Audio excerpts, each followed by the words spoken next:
Hello everyone and welcome to the second day of the finals of the Charity Cup. It's Jan-Krzysztof Duda versus Magnus Carlsen. This is the first game that we are showing on already. It's quite an amazing one. Magnus defeated Duda yesterday by a margin of 2-0. The fourth game wasn't even played, so Duda really needs to fight back today in order to force tie breaks. Now, what happened in game one? I thought maybe it's gonna be a quiet game, but this is anything but quiet. So not spoiling too much, let's dive straight into it. Duda has the white pieces and he opens with e4. Magnus goes for his standard Sicilian. We have knight to f3, knight to c6, and now bishop to b5, going for the Rossolimo-Nimzovich attack, g6, and now castles. We have bishop to g7, c3, and knight to f6. Now putting pressure on the e4 pawn, rook to e1, defending the pawn, and now Magnus castles. We have d4 and d5 now. So this is all very standard stuff, nothing new here. We have e5, knight to e4, and bishop to e3. Magnus trades once here, c captures on d4, and queen to b6. Now developing the queen, putting pressure on the bishop, and finally Duda trades here. We have captures, queen captures, and knight f to d2, trying to get rid of this knight because the e4 square is an amazing square for Carlsen's knight, and of course Duda wants to get rid of it. So bishop to e6 by Magnus, saying, okay, if you want to get rid of it, I don't mind, but if you capture here, I'm going to play d captures on e4, and this pawn will be quite a problematic one for white to handle. For example, if knight c3, yes, we can attack it. Okay, the rook is attacking it as well, but we can just play rook 8 to c8, and now rook 8 to d8, and now even if you move the bishop somewhere to try and capture the pawn, let's say you try bishop to g5, it doesn't matter. We can just play bishop captures on e5, and this is now a problem. So white will run into many problems guarding this. So instead, after this bishop to e6 move, we have knight to b3. Usually f3 was played here. There are a couple of games in the database, but Duda plays knight to b3, and it is now, as of move 13, that we have a completely new game, saying that I will play f3, but I don't want to play f3 and allow you to capture my knight on d2. This way I'm going to play f3, and you have to move your knight away, and you will not be having the e4 square available for your knight. And Magnus, now after this knight to b3 move, he goes f5, and now f3, going after the knight. Magnus attacks the bishop with f4, and bishop back to c1. If you try trading here, captures, and even rook captures, then after rook 8 to d8, it's just a very hard position to play for white. E captures, bishop captures. I mean, it's too many lines open for black's pieces. So instead, bishop back to c1, and now Magnus immediately plays rook 8 to d8. He offers the knight here, but it would be extremely dangerous to capture it. If Duda captures, then we play this, and I'll look at the pawns. I mean, that's just amazing. Queen attacks the pawn, e3. Best case scenario, you will have to give up this bishop just to survive this attack. So Duda prepares it with queen to e2, and now Magnus plays knight to g5. There are some very interesting variations that start with bishop to h6, but this is an inhuman move. We are not going to discuss that, but we will discuss queen to b6 because it's super fun. Point is that now it will be a little dangerous for white to capture this knight because the queen is on a very tricky square. So white will just play knight to a3, and the game would continue to here. But I mean, it's super fun. The bishop captures on e5. There's still this because of course the pawn is pinned. F captures on e4, and now bishop captures on d4 with check. Knight captures, queen captures with check, queen to f2, and now d captures on e4. So we finally get those two pawns. But now queen captures, rook captures, and now you have to play knight b5, and this is the move that gives white the advantage, hence knight to a3 at the start of the variation. But it's quite a lot to see. I'm just showing it show you guys how fun it is. Rook b4 attacks the knight, knight c7 now attacks the bishop, now f3 threatening f2, which is insane, rook to f1, and now even bishop to c4 again harasses the rook, rook f2, and now we would have something like rook to d8, maybe going after the d1 square, here, bishop is developed, and the game continues with white having somewhat a better game as he defended successfully. But Magnus plays knight to g5, and now we have h4. Duda pretty much immediately played this move, now saying, okay, if you go back, now the rook will not be defending the pawn, so I can just pick it up. You have to go either to f7 or here, but Magnus goes here. He plays knight to e4, and now how do you continue? Well, f captures on e4, d captures on e4, and now, well, you should not capture this pawn. Knight to c3 is a move you have to play, but the Duda captured on e4, and the game is now completely winning for Magnus, but it's so crazy, even Magnus doesn't see it. However, you guys see everything as usual. Feel free to pause the video and win the game for Magnus while I give you a couple of seconds.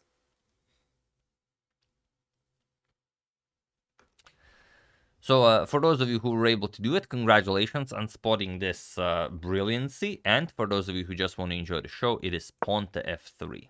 That's the move that wins the game.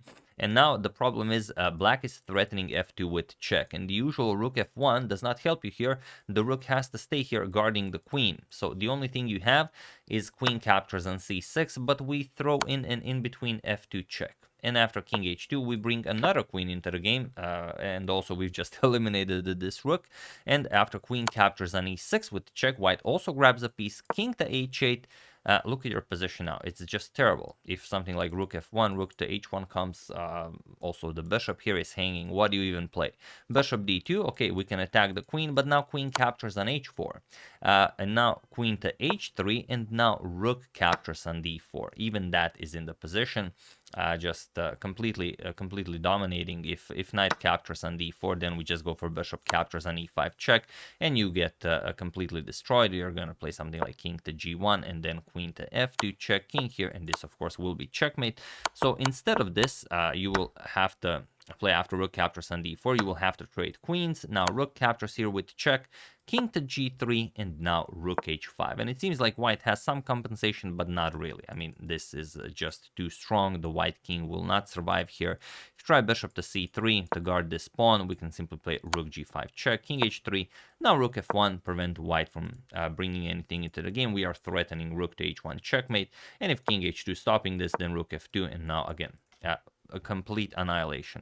So this is what happens after f3, but Magnus misses it. Of course, we always have to keep in mind this is a rapid time format. Players do not have infinite time to calculate. He played bishop to d5, also makes sense. Now puts even more pressure on the g2 pawn, is preparing f3 on the next move, but this allows Duda to set up his defenses properly. So queen d3, now Magnus advances the pawn to f3, and now bishop to e3. This is how we are going to guard against the f2 push. And now Magnus plays f captures on g2. Interestingly, there is this queen to c8, which is a pretty crazy idea. White will have to play bishop to f2, and now we're going to have to capture on g2. So it's a pretty crazy position, because if you go queen to g4 now, we can play g3 and defend. But it's, you know, just to show you guys. I know you guys really enjoy to know everything. That's why I do it. But here Magnus played f captures on g2.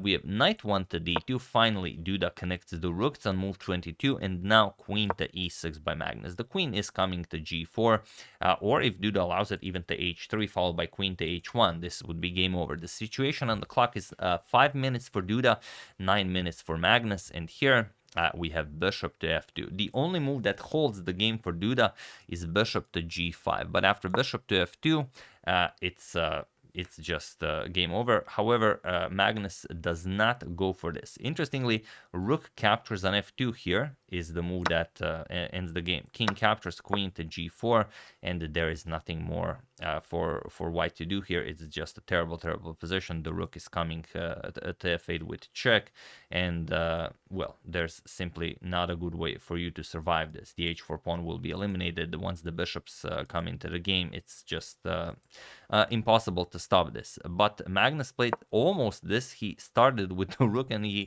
stopped it at the f3 square. So that's the thing, because you first start calculating rook f3, and you like it, and then you don't even look rook captures on f2. And this doesn't work. If Duda plays properly, this should not work for Magnus. So here Duda has to play knight captures on f3. The point is, he thought that now Magnus wanted to play queen to h3 as the queen no longer guards this h3 square, threatening queen to h1 checkmate, but now you have bishop g3. That's the point. Now you allow the king to escape via the f2 square, and this is the move you have to find in order to survive. Now queen captures on g3, knight back to d2, and now after queen h3 going after queen to h1, we can play queen e2. If queen h1 check, we play king f2. There's no way to win this. It's just a draw. You're gonna move the the queen back. We play king back to g1. Queen h1 check, king f2, queen h3. The position will repeat itself and it will be a draw. However, for some reason, not for some reason, Duda missed that resource of bishop to g3 that we mentioned most likely. He played queen captures on f3, and now he goes into this game by grabbing a few pieces for a queen, but it will just not be enough. Bishop captures, we have knight captures on f3, queen to h3, now threatening checkmate, knight h2. Magnus, of course, cannot checkmate Duda's king now, but bishop to h6. And now again, if bishop comes here, it's game over. So a rook to e4, stopping this. Now comes rook to f8. And you don't really have a way of stopping rook captures on f2, whatever you play. So Magnus could have already played this with the other rook, but now he spots it. We have rook 8 to e1, and just rook captures on f2. If you're wondering why you can't just move the bishop, is because, well, if the bishop leaves the defense of the e3 square, just bishop to e3 will finish the game. So here, rook 8 to e1. Now comes rook captures on f2, simply removing the defender of the knight here. King captures, queen captures, now threatening g1 with a double check. Rook to g1, stopping g1, and now queen to h3. It's not going to be easy, but there's nothing for Duda to do here. Rook to e2. We have a5 now, trying to get the knight to capture, to get the knight away from the defense of the d4 pawn. We want to capture this with check and then pick up this pawn as well, but there's no way to stop this. Duda doesn't capture the knight, the pawn with the knight, but now just a4. We are dislodging the knight either way. Knight to d2, and now queen captures on h4. King f1. Queen captures on d4, grabbing yet another pawn, knight f3, and now queen to d5, attacking the knight and the a2 pawn. The position is too open for Duda to set up a proper defense. Rook g to f2 now, defending the knight. Queen captures on a2. Now you can even create some passed pawns here. Rook to c2, and now we have queen back to d5. We have rook to c8 check, king g7, now king to g2, and Magnus goes for queen to e4. Preparing queen to g4 check, so rook f to c2, doubling up on the c file, but it is insufficient. Queen g4 check, king f2, bishop to f4 now, going after the pawn. There's no way for white to stop this. Rook to c3, and now queen g3 check, king to f1, and now bishop captures on e5, and it was in this position on move 43 that Jan-Krzysztof Duda resigned the game, as there is nothing more to be done here. Once the bishop is captured, or you know, whatever you play, doesn't really matter. We're still gonna capture, and yes, you have two rooks against the queen, but you have one pawn. Magnus has 5 pawns, and the rooks are just not able to regroup themselves in order to put some pressure. If you could maybe double them on the 7th rank quickly, or even if you could maybe attack the pawn. The problem is the board is wide open. Once the rooks get disconnected, let's say queen b5 check picks up the rook, there's just no way to set up any form of cooperation. So after bishop captures on e5, Duda resigns, and Magnus takes the lead after the first game is played, which is not good news for Duda. He lost the match yesterday by a 2-point margin, and that means that he will have to win today by a 2-point margin in order to just force tie breaks. So he will need to win at least two games now to bounce back, or rather, he doesn't have to win with the same margin. I think he just needs to win today's match, but it's not going to be easy with Magnus already taking the lead. So yeah, that's the game. Hope you guys enjoyed it. A lot of stuff was happening here, so we had to explore a few additional lines. But as usual, I hope you enjoyed that as well. I would like to thank Dripper Cyber Club NFT, Blueberry Friends Twitter, Rob, Antonius Sharp Fade, and David Charnot for contribution to my channel. Thank you a lot. I really appreciate it. As usual, you can check 2 of my previous videos here. Thank you all for watching, and I will see you soon, continuing the coverage of the Charity Cup finals until it finishes. So thank you all, I will see you soon, and have an excellent rest of your day.